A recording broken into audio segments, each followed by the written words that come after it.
99% of people are not willing to do what it takes to make their dreams come true. The Marines have a saying, everybody wants to go to heaven, but nobody wants to die. The center of bringing any dream into fruition is self-discipline. You know, something as simple as food and eating is not about your body as much as it is about your mind. It's getting command of your mind to be able to choose actions that are in your own best interest. Every day we are choosing shit that's not in our own best interest. So if the world is attacking you and the world wants to fight you and the world's trying to hold you down, so you're gonna kick yourself in the balls? So you're gonna stop yourself from getting what you dream. And I think the word discipline has kind of gotten a bad name. We think about it in terms of punishment. I'm not talking about discipline in that way. I'm talking about discipline in the sense that you forego immediate pleasure for the exchange of long-term self-respect. I believe that self-discipline is the definition of self-love. That when you say that you love yourself, that means that you have behavior towards yourself that is loving. Self-discipline is the center of all material success. You cannot win the war against the world if you can't win the war against your own mind.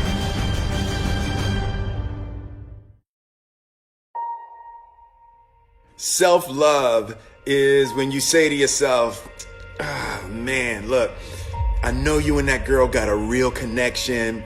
I know y'all vibe, but that's your girl's cousin.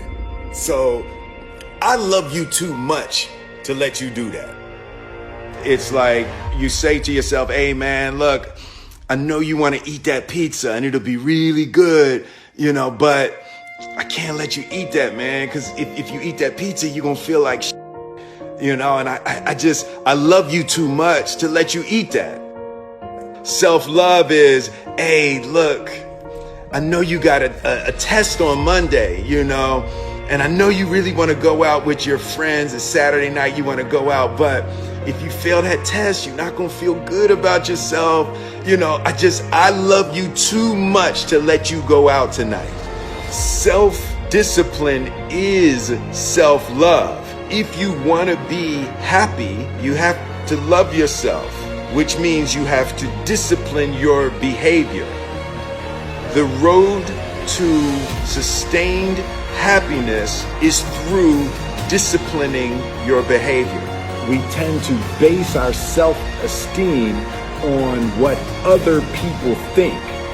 And that's not really self-esteem. Self-esteem is supposed to be how we feel about ourselves. And I was just saying how dangerous it is to allow other people to determine how you're going to feel about you. And it's kind of like looking into a broken mirror. You're going to look in a broken mirror and then change your face to try to look good in this defiled, busted, broken mirror. And it just, other people's opinions is a really way to determine how we feel about ourselves.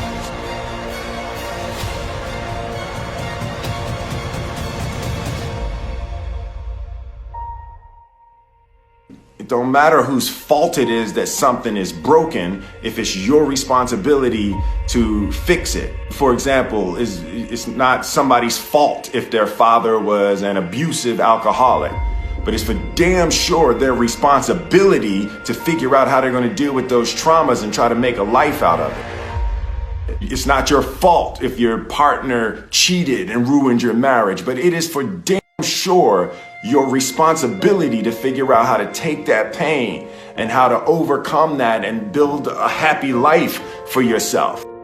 Fault and responsibility do not go together. It sucks, but they don't. When something is somebody's fault, We want them to suffer. We want them punished. We want them to pay. We want it to be their responsibility to fix it. But that's not how it works, especially when it's your heart.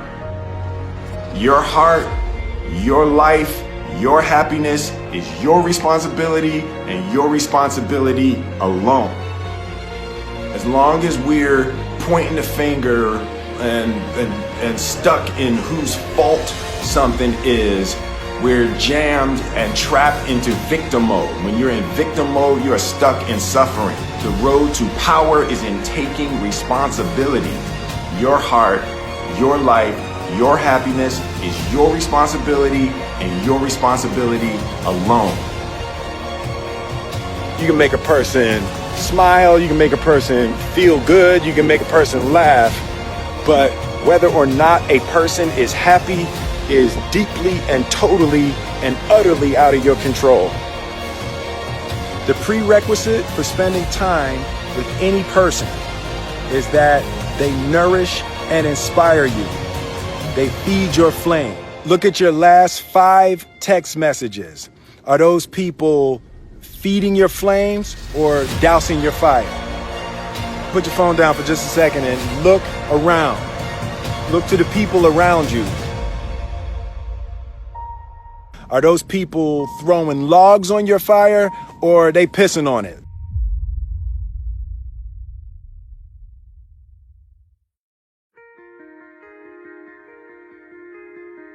I want my life, I want my work, my family, I want it to mean something. And it's like, if you are not making someone else's life better, then you're wasting your time.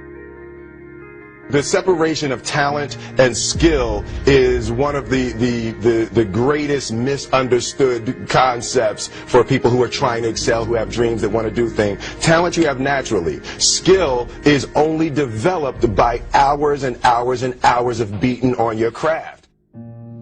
You don't try to build a wall. You don't set out to build a wall. You don't say, I'm going to build the biggest, baddest, greatest wall that's ever been built. You don't start there. You say, I'm going to lay this brick as perfectly as a brick can be laid. There will not be one brick on the face of the earth that's going to be laid better than this brick that I'm going to lay in this next 10 minutes. And you do that every single day. And soon you have a wall. And soon you have a wall.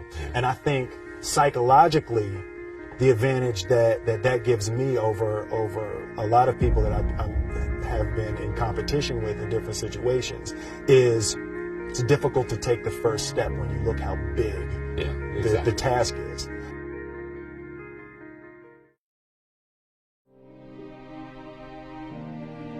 The definition of who I am is very clear to me, and it also redefines who I want to be, in that I know for a fact that I'm stronger than I thought I was.